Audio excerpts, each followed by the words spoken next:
America उत्तर Korea के शासक Kim Jong Un को जवाब देने के लिए दक्षिण कोरिया में परमाणु हथियारों की तैनाती कर सकता है।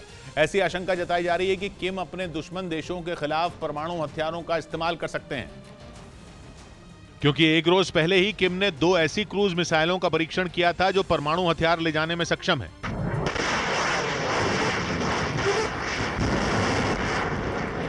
और इसके बाद से ही दक्षिण कोरिया और जापान जैसे देशों में परमाणु हमले का खौफ बढ़ गया। उन्हें लगने लगा कि किम कभी भी परमाणु बम छोड़ सकते हैं, क्योंकि मिसाइलें तो वो पिछले 15 दिन से लगातार दाग ही रहे हैं। पिछले 2 हफ्तों से किम ने खतरनाक बैलिस्टिक मिसाइलों का परीक्षण करके जापान सागर को दहला रखा है। उनकी एक मिसाइल तो जापान के ऊपर से ही गुजर गई थी। उस वक्त ऐसा लगा था मानो जापान अब किम की मार से नहीं बचने वाला। यही वजह है कि दक्षिण कोरिया ने पहले ही उनके परमाणु हमले का मुकाबला करने की तैयारी शुरू कर दी और उसने अमेरिका से गुहार लगाई है कि वो दक्षिण कोरिया में अपने परमाणु हथियारों को तैनात करे, क्योंकि किम जिस तरह के तेवर दिखा रहे हैं, माना जा रहा है कि उन्हें अमेरिका ही जवाब दे सकता है, जिसने काफी वक्त से दक्षिण कोरिया और जापान के साथ मिलकर किम के खिलाफ मोर्चा खोल रखा है। इसी वजह से अमेरिका और उत्तर कोरिया के बीच टकराव बढ़ता जा रहा है और अब तो किम ने परमाणु हथियार ले जाने वाली मिसाइलों का परीक्षण भी कर दिया, जिसे सीधे सीधे अमेरिका को दी गई खुली धमकी के तौर पर देखा गया तो दक्षिण कोरिया के भी कान खड़े हो गए। उसने सीधे सीधे अमेरिका से कह दिया कि अब सिर्फ साथ में मिलिट्री ड्रिल करने से बात नहीं बनेगी, बल्कि अमेरिका को उसके यहाँ परमाणु हथियारों की तैनाती करनी होगी, ताकि किम के दिल में इस बात का डर बना रहे कि उत्तर कोरिया भी परमाणु हमले का निशाना बन सकता है। लेकिन दक्षिण कोरिया जैसा सोच रहा है वैसा हो जाएगा ये लगता नहीं है, क्योंकि किम एक के बाद एक जैसे कदम उठा रहे हैं उससे तो यही लग रहा है कि वो बस जंग चाहते हैं। इसीलिए मिसाइलें दागने के बाद उन्होंने लड़ाकू विमानों की ताकत भी दिखाई और दक्षिण कोरिया की सीमा के करीब अपने 10 फाइटर प्लेन भेज दिए।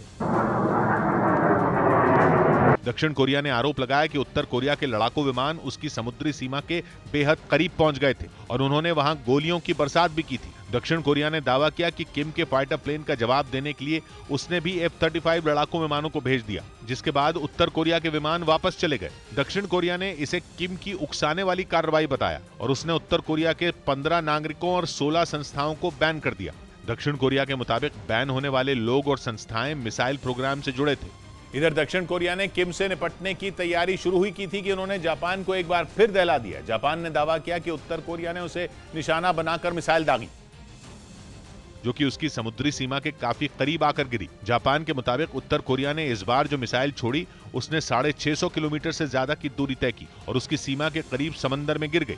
जापान ने दावा किया इस तरह मिसाइलें दागकर किम युद्ध को बुलावा दे रहे हैं। जापान के मुताबिक वो ये भी दिखाना चाहते हैं कि उत्तर कोरिया जब चाहे जहां चाहे मिसाइल से वार कर सकता है। हालांकि अमेरिका, दक्षिण कोरिया और जापान की तिकड़ी उन्हें जवाब देने की तैयारी में जुट गई है। इराक की संसद मिसाइल से हुए ताबड़तोड़ हमलों से दहल उठी।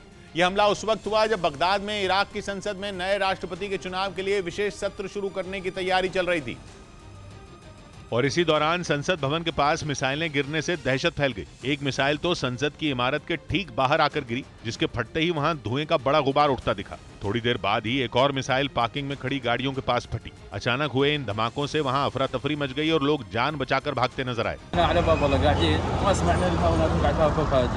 इन हमलों में संसद भवन के अलावा ग्रीन जोन के दूसरे इलाकों को भी निशाना बनाया गया। वहां भी धमाके होते दिखाई दिए। असल में बगदाद का ग्रीन जोन वो इलाका है जहां से इराक की सरकार चलती है। राष्ट्रपति का आवास और संसद भवन समेत सभी बड़े सरकारी दफ्तर बगदाद के ग्रीन जोन में ही हैं।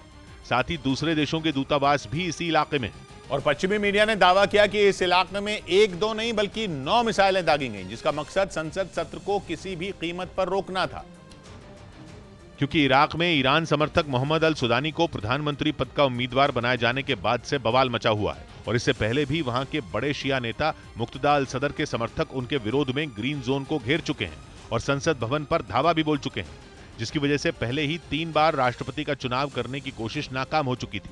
लेकिन खबर है कि इस बार रॉकेट हमलों के बावजूद संसद की कार्यवाही रद्द नहीं की गई और अब्दुल लतीफ राशिद को नया राष्ट्रपति चुन लिया गया, जिन्होंने पद संभालते ही मोहम्मद अल सुदानी को इराक का प्रधानमंत्री नॉमिनेट कर दिया। लेकिन माना जा रहा है कि इस फैसले पर मुक्तदा अल सदर के समर्थक चुप नहीं बैठने वाले और आने वाले दिनों में इराक में बवाल बढ़ सकता है, जिसकी नींव पिछले साल अक्टूबर में हुए आम चुनाव के बाद पड़ी थी, क्योंकि 329 सीट वाली संसद के लिए हुए चुनाव में किसी भी पार्टी या गठबंधन को बहुमत नहीं मिल पाया था और मुक्तदा अल सदर के गठबंधन ने सबसे ज्यादा सीटें जीती थी, लेकिन वो सरकार बनाने के लिए काफी नहीं थी।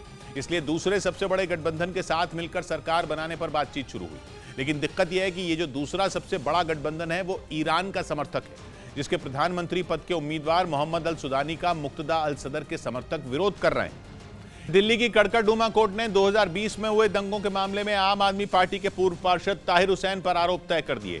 उन पर दिल्ली में भीड़ को उकसाकर दंगा कराने का आरोप है और इसी केस में ताहिर हुसैन समेत बाकी लोगों के खिलाफ हत्या और अन्य धाराओं में आरोप तय कर दिए गए। ताहिर के घर जुटी भीड़ पर हथियार इकट्ठा कर हिंदुओं को मारने और माहौल बिगाड़ने का इल्जाम है।